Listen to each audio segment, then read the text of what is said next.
would feel much more engaged if I were breaking it up into like three sections and like having a discussion about it that's led by someone who really knows their shit better than I do. I mean, especially for a book that leans so heavily on like religious tropes, right? Like that's something that Bloom is really steeped in, and something that he can speak really easily to. Right. And I think having that kind of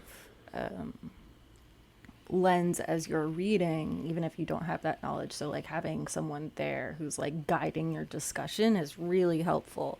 So like if you don't read this book in a class with like a good teacher, I can see why so many people end up not reading it, without that. Yeah. Because it is hard. It's hard.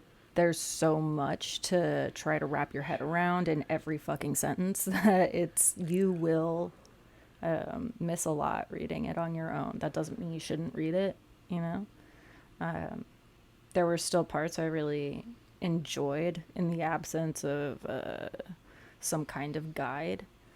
There were parts where I had to spend a lot of time looking things up, and then there were a lot of parts where I just gave up looking things up because I was just trying to get through this lengthy book. Yeah.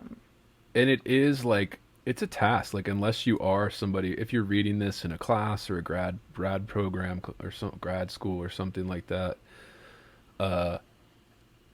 it is a task. Like this isn't a book that you can read in a couple days and move on. Like it is. It took me a couple weeks.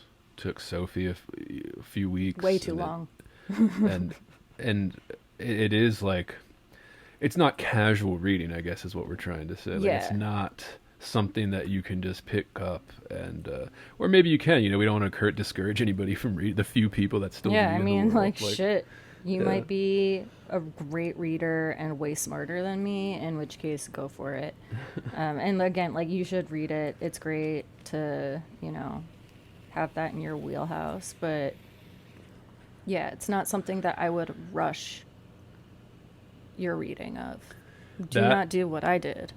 and like you Uh, said, like it's great to have read, like that's the main reason I put it on this list and the main reason I wanted to purchase and own a copy and read it, because I had never had to read it. I had never been assigned it in a class, and it's so ingrained to the culture, to our history, to every type of pop culture reference and things like that. Like it's still being like this book is 150 years old plus, so it's not even more than that, right? It's like 170 years old now, and we still reference it. We still reference the white whale, i.e., the big desire, the thing that we can't get that we all want, type thing.